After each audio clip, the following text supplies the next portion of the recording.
Thousands of local residents are getting the chance for a fresh start. Good evening, I'm Emily Manley.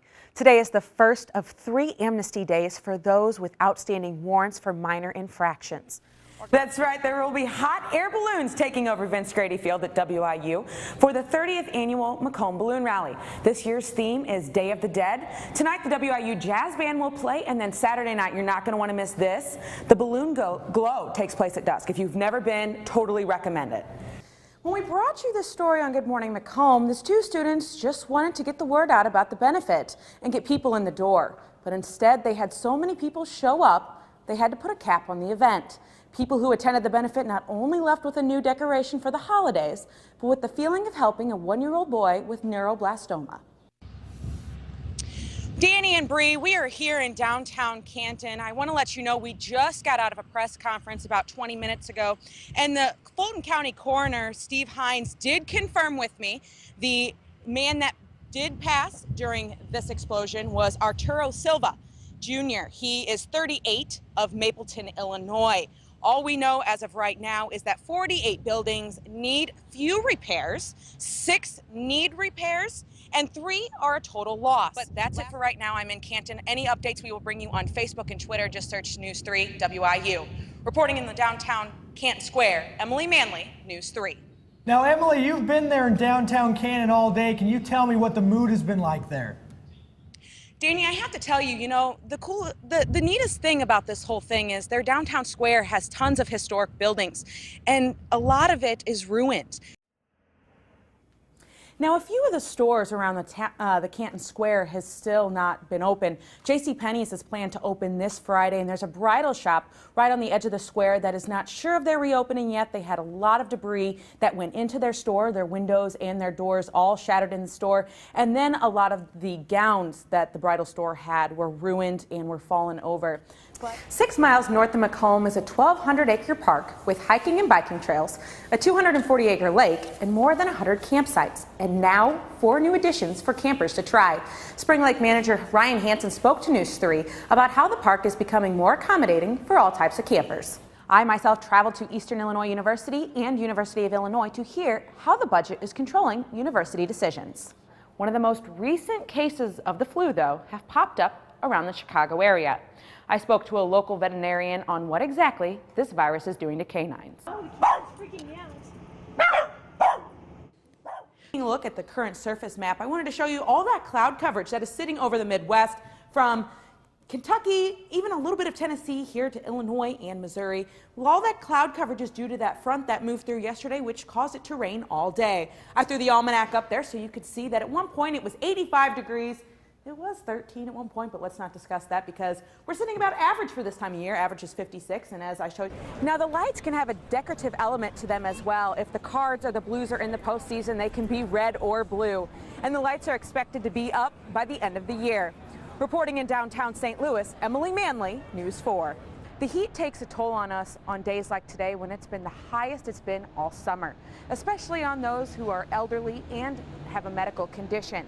I talked to a lady who helped a man overcome the heat, and the place that she works is also providing a break from this heat. Everything around here is 100 years old or close to it. They were not set up in the days of air conditioning. I remember the days before air conditioning. It was difficult. Ron Elliott regularly visits the 5-Star Senior Center for the social interaction. But he also comes for the constant reliable air conditioning. At his own home, Elliott only has a window unit, and sometimes it has problems running. And turn on the microwave in the kitchen. Circuit breaker, goodbye. The Senior Center on Arsenal in South City has about a dozen people who are taking advantage of the air conditioning during this dangerous heat. The center also delivers Meals on Wheels to people around the area. Bonita Brown is one of those employees who enjoys delivering those meals. This is what I deliver. These meals go to the elderly and disabled on a fixed income. The box has 5 frozen dinners. While Bonita is delivering the meals, she also checks on the residents. When I first enter in, they open the door. I monitor the temperature, whether air coming out or heat hitting me. While out on a delivery earlier today, she came across a man about to go outside who wasn't drinking enough water. She was concerned for his safety. Because he was, he have medical conditions, so he was looking a little weak to me. So I encouraged him to go back in, and even though he said he was going to just sit in the shade, I told him to go back in and go get some water, and he did. Now remember to check on your family and neighbors in this heat, making sure that they are okay and staying hydrated and in enough air conditioning. Also remember to bring your pets inside and give them enough water. Reporting in downtown St. Louis, Emily Manley, News 4.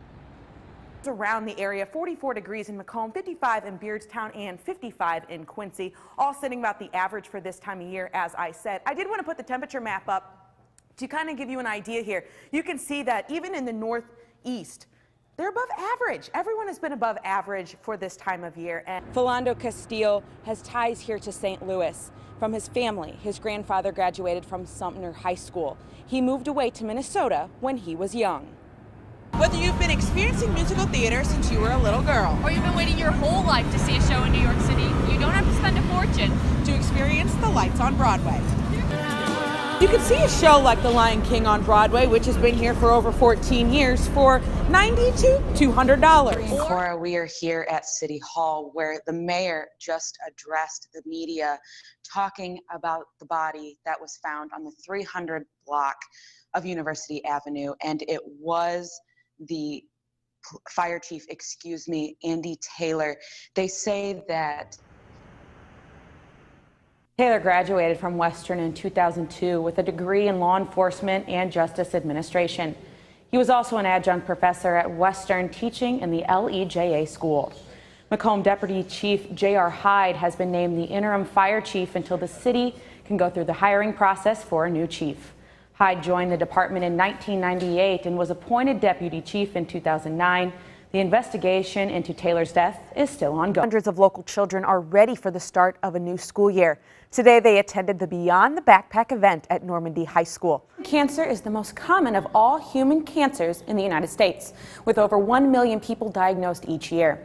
I went to the sunscreen booth to find out how much damage my own skin had, and then I talked to a survivor on how she discovered she had melanoma. Diane Tate works at McDonough District Hospital. She explained to me most people are shocked at how damaged their skin really is. And that's one reason why we do the sun damage screenings here, because like I say, it doesn't diagnose cancer or anything. It just makes you aware of how much sun damage you have on your skin. I myself was shocked at how damaged my own skin was when I went into the sun damage screening booth. Tate explained to me my skin was moderately damaged from the sun and told me the importance of wearing sunscreen daily. The sunscreen really protects your skin and stuff, whatever, so hopefully you don't develop skin cancer. And like I say, there are some less serious ones like basal cell carcinoma, and then of course there's the melanoma, which is known as the deadly skin cancer. Jasmine Crichton is a survivor of skin cancer. She was diagnosed with melanoma more than 10 years ago. Crichton says she noticed a scab on her arm. When she finally saw her dermatologist, they called her 3 days after her skin was tested.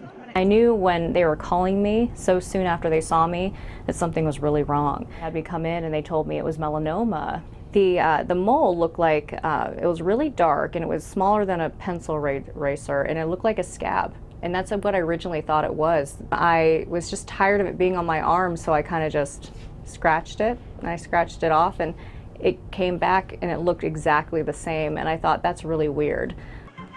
Crichton was in the marching band and she didn't want to go through the hassle of putting sunscreen on. I got really fried a few times and had really bad sunburns and even probably in blisters too. Jasmine said she might have thought she was the uncool kid then, but now sunscreen is a daily priority. Sunscreen is part of my daily life now. My makeup has sunscreen in it, so my face is always has SPF on it.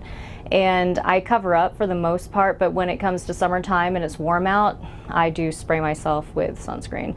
Crichton now sees a dermatologist once a year to make sure she is still cancer-free. It is not only important for those who have had cancer to get checked out, but everyone else should too. If ever, one thing we do advise and stuff whatever is like you do a skin cancer check and stuff whatever when you go, or ask for that when you go to your doctor, so they can check you from head to toe to make sure that you don't have any lesions that need to be biopsied or removed. Now, you can consult your dermatologist immediately if you have any moles or pigmented spots that are as you see on your screen. Irregular shaped, or if they have an odd border, they can vary from one area of color to the next, or they can be bigger than 6 millimeters, which is normally the size of an eraser on a pencil. I was more than surprised when I saw the damage I had done to my face, so please make sure you get checked out because you might not know what's underlying your skin.